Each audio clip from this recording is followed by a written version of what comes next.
grass is dry and I'm ready to put a beautiful pumpkin inside of this artwork. So if you have a pumpkin cut out, you can always trace it out, or if you want to go ahead and draw it in, that's fine too. But I think I'm going to trace mine, and then I've got some paint to fill it in. So if you're going to trace like me, you're going to find a pumpkin shape and make sure that you put it in the center of your paper so that it's touching your grass a little bit. Again, you can draw it in if you would like to, because we practiced this. And then we're going to trace around the outside as we hold it nice and steady with our other hand. That way it doesn't move as you're tracing around the outside. If you're drawing your pumpkin in, you're going to make a dot at the bottom where your pumpkin's bottom's going to be, and then a dot at the top so that you can plan out how tall it's going to be. I think I want mine to be this tall. All right. Again, you don't have to do this if you just traced your pumpkin, but if you would like to draw it, you can draw a straight line that comes down to the bottom so you connect the two dots. Then we're going to make a bump on the left side. You can practice first, and remember, pumpkins are never perfect, so it's okay if it's not perfect.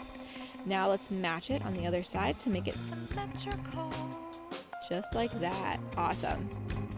Now let's make it, this looks like a really thin cucumber or something, so we need some more bumps on either side. Let's make this one even bigger as it comes down to the bottom, and match it as best as we can on the other side. Now it looks a little bit more like a squash or a really tall, skinny pumpkin. You could stop there if you want yours to be tall and skinny. But I think I'm going to do one more on each side just to make it a little bit more round. So I'm going to go to the left side, make another big bump, and then go to the right to make one more. Alright, there's my pumpkin shape. It looks awesome. Now I just need to add a stem to the top of my pumpkin shape. Now you could do this by just drawing a rectangular shape. I think that's what I'm going to do. Just draw a line that comes up, across, and then back down to make a rectangle on the top of your pumpkin. I know it's kind of hard to see because it's pencil, but we're going to go ahead and fill this shape in with our orange paint.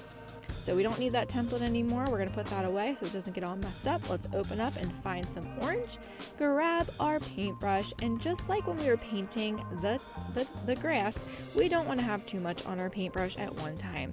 We just want a tidbit on the bristles. That's all we need. That paint should never really even touch the metal portion of our paintbrush.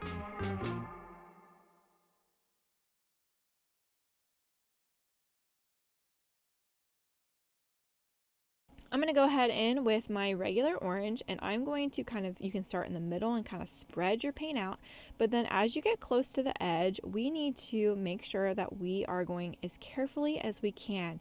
Use your paintbrush like a ballerina, dancing on its tippy toes. Don't push down too hard, take your time. And remember, you can always go back and get more paint. So if you run out of paint on your bristles, it's good. That's normal. You never want to have big globs of paint on your brush because that just makes a mess.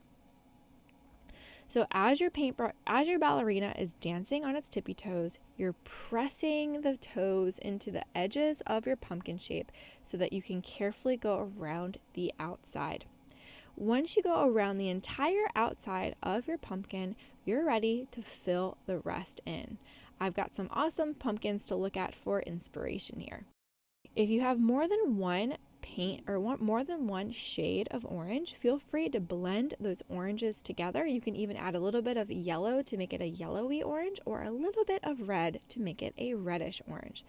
But whatever you do, I want you to take your time, go slowly, and try to fill in that shape as much as possible. Now, you might notice that some of your bumps disappear when you paint over them with the paint. The pencil lines kind of disappear. That is okay. We're going to draw those back in later with an oil pastel when it's dry. So let's go ahead and fast forward as I carefully go around the outside of my pumpkin and fill it in with shades of orange.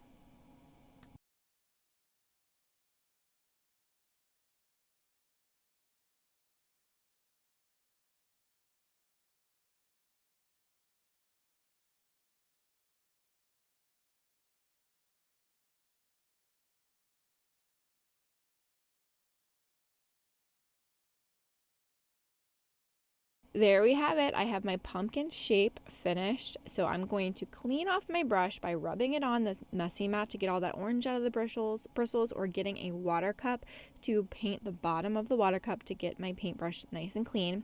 And then I am ready to paint the stem. For the stem, you probably just want to use a brown. So I've got a little bit of brown paint here. I'm just going to put on a plate for myself. And then just like we did with the orange, we're going to go around the outside using a little bit of paint on our bristles at a time, and then filling it in carefully.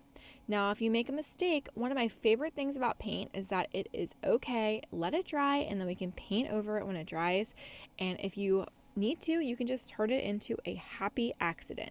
That means it's not really what you expected, but it turns out beautiful anyway. So I hope you had fun painting your pumpkin. Let's let these dry in the drying rack, and I'll see you next time. Love, your cozy art teacher.